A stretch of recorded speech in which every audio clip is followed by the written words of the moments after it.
우리나라 같은 경우 전기철도가 맨 처음 도입된 것은 놀랍게도 1924년입니다.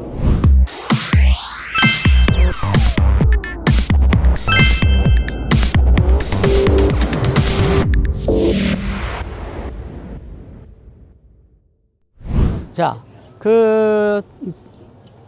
여기 이제 두 가지 차량이 서로 마주보고 있습니다. 마주보고 있는데 둘 다 디젤을 연료로 해서 움직이는 차량입니다. 그래서 지금 보이고 있는 이 차량은 디젤 동차이고요. 그 다음에 오른쪽에 있는 이 차량은 디젤 전기 기관차입니다. 똑같이 디젤을 연료로 사용하지만 구동 원리는 전혀 다릅니다.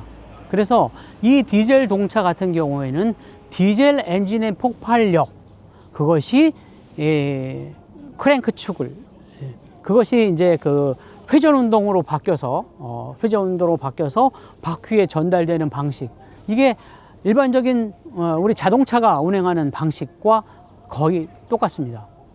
그런데 지금 여기 보이는 이 기관차의 경우에는 이름이 조금 깁니다. 디젤 전기 기관차거든요. 이름이 긴 이유는 뭐냐 하면 디젤 엔진의 폭발력이 구동력으로 바뀌는 게 아니라 디젤 엔진의 폭발력이 그 회전력이 터빈으로 갑니다. 그러니까 발전을 합니다. 디젤 엔진의 폭발력으로 발전을 하고 그 전기를 가지고 전동기를 돌려서 가는 차량입니다. 그러니까 일반적인 자동차하고는 전혀 다른 그런 메커니즘을 갖고 있습니다. 이 차량 같은 경우는 디젤 기관차가 우리나라에 처음 들어온 것은 1951년입니다. 1951년에 한국 전쟁 때 디젤 기관차를 유엔군이 사용하기 위해서 미국에서 도입을 합니다. 굉장히 많은 종류의 디젤 기관차를 가지고 들어와서 전쟁 때 수송 목적으로 사용을 합니다. 사용을 하는데 전쟁이 끝난 다음에 그 중에서 4대를 우리나라에 기증을 하거든요. 그 4대가 우리나라가 보유했던 최초의 디젤 기관차였습니다. 정확하게 디젤 전기 기관차죠.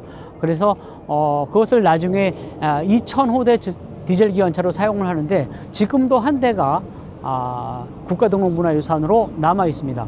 지금 이것은 3000호대 디젤 전기 기관차입니다. 3000호대 디젤 기관차인데 디젤 기관차 중에서는 조금 작은 디젤 기관차에 속하고요.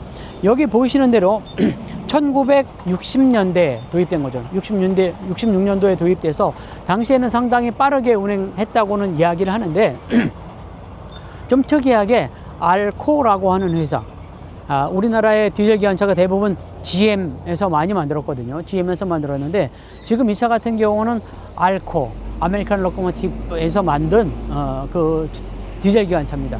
그래서 말씀드린 대로 전기기관하고 다른 것은 내연기관이라는 거죠. 외연기관이 아닌 내연기관이고, 또 특별한 것은 디젤 엔진의 폭발력이 구동으로 바로 넘어가는 것이 아니라 이것이 터빈을 돌려서 발전을 해서 그 전기를 가지고 견인 전동기를 돌려서 가는 방식이다. 그래서 좀 복잡합니다. 전쟁이나 뭐 이런 걸 대비해서 디젤 기관차를 운영을 하는. 네네네.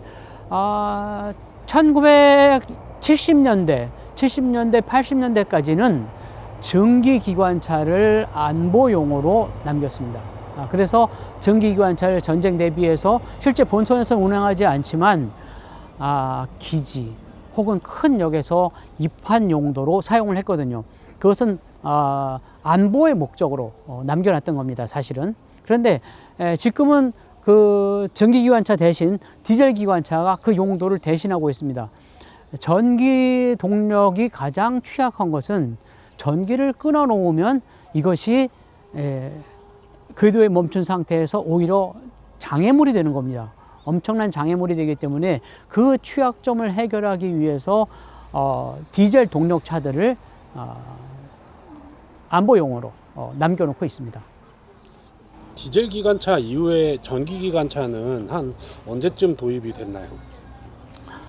전기 기관차가 맨 처음 만들어진 것은 독일의 지멘스, 유명한 지금도 지멘스라고 하는 회사가 있죠. 그게 사람 이름입니다. 지멘스라는 사람이 1879년에 전기 기관차를 맨 처음 만들었습니다. 맨 처음 만들었는데 그 당시에는 축전지 기술이나 아니면 전차선에 대한 기술이나 이런 것이 없었기 때문에 그렇게 큰 두각을 나타내지 못합니다. 그 대신에 오히려 디젤 전기 차량이 훨씬 더 많이 사용이 되죠. 사용이 되다가 축전지에 대한 기술이나 전차선에 대한 기술이 발달이 되면서 전기 기관차가 디젤 동력을 대신하게 되죠. 대신하게 되는데 우리나라 같은 경우 전기철도가 맨 처음 도입된 것은 놀랍게도 1924년입니다. 1924년에 금강산 전기철도, 처음에는 철원에서 김화까지 가는 철도가 맨 처음 만들어진 것이 1924년입니다. 1924년에 만들어져서 그것이 점점 연장해서 내금강까지 운행이 되거든요. 근데 그때는 전기 기관차는 아니었고 전동차였습니다. 전기동차. 전동차를 가지고 여객 수송도 하고 화차를 연결해서 화물열차, 그러니까 복합열차로 운행되기도 했었습니다. 그런데 그 이후에 최초의 전기 기관차가 들어온 것은 1943년입니다. 1943년에 경원선의 그 급한 구배를 해소하기 위해서 청덕부 철도국에서 이 대로라고 하는 전기 기관차를 도입합니다. 1943년에 도입돼서 개통한 것은 1944년이거든요. 그래서 1944년에는 실질적으로 우리나라 최초의 전기 기관차가 운행을 하게 되는 겁니다. 1924년에 도입된 금강산 전기철도의 경우에는 기관차가 아닌 동차였다라고 하는 문제가 있고, 또 한 가지는 이것이 치명적이게도 사설철도였습니다. 사설철도. 그런데 국유철도로서 그것도 기관차로서 운행된 것은 1944년에 경원선 복개 쪽에서 처음으로 운행이 되거든요. 근데 광복 이후에 이것이 이제 북한 쪽이 되면서 운행이 우리 남한 쪽에는 운행이 못 되게 되고, 남쪽이 경제적으로나 기술적으로나 자원적으로나 아무래도 북한보다 이제 광복 당시에는 부족했단 말입니다. 부족했는데 이 남한을 가지고 얘기할 때 최초의 전기철도가 만들어진 것은 1974년이었습니다. 1974년이 아니라 수도권 전철은 1974년, 그 다음에 전기철도로서 청량리에서 제천 구간이 맨 처음 개통된 것은 1973년이었습니다. 1973년이어서 그 개통을 준비하기 위해서 프랑스 알스톰에서 전기 기관차를 1972년에 수입을 합니다. 그게 바로 8,000호대 전기 기관차거든요. 그래서 이것을 수입을 해서 1973년 6월에 우리나라 최초의, 남한 최초의 전기철도를 운행하기 시작합니다. 그러면 이 디젤차가 달릴 때 그 아랫부분에서는 디젤로 다니는데 수도권 전철화 구간에서 전철화 구간이 나타나면 그것도 그냥 계속 디젤로 가는 거죠?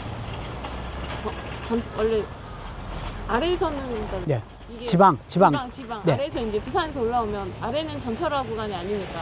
현재는 전철화가 다 됐습니다. 그러니까 예전에 안 돼. 맨 처음에 시작됐을 때 네. 그냥 처음 부산에서 서울까지 그냥 수도권 전철화 구간에서도 그냥 디젤로 계속 가는 거죠. 네. 전동차 일반 전철은 전철로 다니는 거고. 네, 맞습니다. 그러니까 수도권 전철이 개통된 게 1974년 8월 15일인데 그때는 말하자면 도시철도로 시작을 한 거죠. 도시철도로 시작을 해서 교통 지옥이 된 수도 서울을 완전히 구해낸 것이 수도권 전철이었거든요.